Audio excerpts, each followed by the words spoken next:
பாத வெடிப்பு அப்படின்னு சொல்லக்கூடிய விஷயம். நம்ம குளிர்காலத்துல அதிகமான மக்கள பாதிக்கக்கூடிய ஒரு விஷயமா இருக்கு. இதற்கு என்ன காரணம்? இதற்கான சிகிச்சை முறைகள் வந்து என்ன? உணவு முறைகள் என்னன்னலாம் நம்ம ஃபாலோ பண்ணணும்?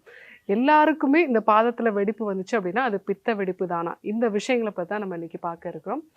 பாதம் அப்படிங்கிறது வந்து நம்ம உடம்பினுடைய மொத்த எடையும் தாங்கக்கூடிய உறுப்பு. அந்த பகுதிகள்ல நம்மளுடைய தோல் வந்து வறட்சி அடைய ஆரம்பிக்கும் பொழுது பாதத்துல வெடிப்புகள் வந்து உண்டாகும். இதுல 4 விதமான காரணங்களால இந்த பாத வெடிப்பு வந்து உண்டாகலாம்.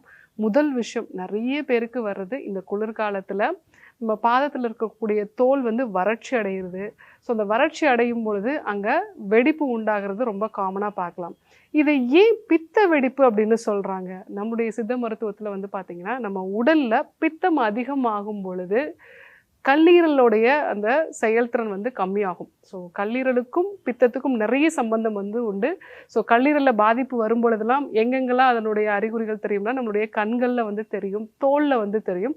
அதுல முக்கியமா இந்த கால் பாதத்துல இருக்கக்கூடிய தோல்ல வறட்சித்தன்மை அடைஞ்சுட்டே இருக்கு அப்படின்னாலே, உங்களுடைய கல்லீரலோட செயல்திறன் வந்து கம்மியாயிட்டு இருக்குன்னு அர்த்தம். நம்ம கல்லீரல பொறுத்தவரைக்கும், அதுல இருக்கக்கூடிய முக்கியமான பிரச்சனை 80% பாதிப்பு வந்த பிறகு தான் அதனுடைய அறிகுறிகளே வந்து நமக்கு என்சைம்ஸ் மூலமாக, அந்த லிவர் என்சைம்ஸ் மூலமாக, இல்ல வந்து லிவர் ஸ்கேன்ல வந்து நமக்கு தெரியும். பட் அதற்கு முன்னாடியே கால், பாதம் வறட்சி உண்டாகுது அப்படின்னாலே, நம்ம உடம்புல பித்தத்தினுடைய அளவு வந்து அதிகரிச்சுக்கிட்டே இருக்குன்னு அர்த்தம்.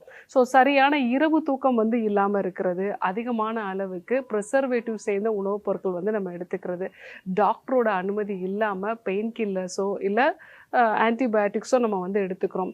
ஸோ இந்த காரணங்களால நம்ம கல்லீரலோட செயல்திறன் கம்மியாகிட்டே வருதுன்னா, கால், பாதங்கள் வந்து வறட்சி அடைய ஆரம்பிக்கும்.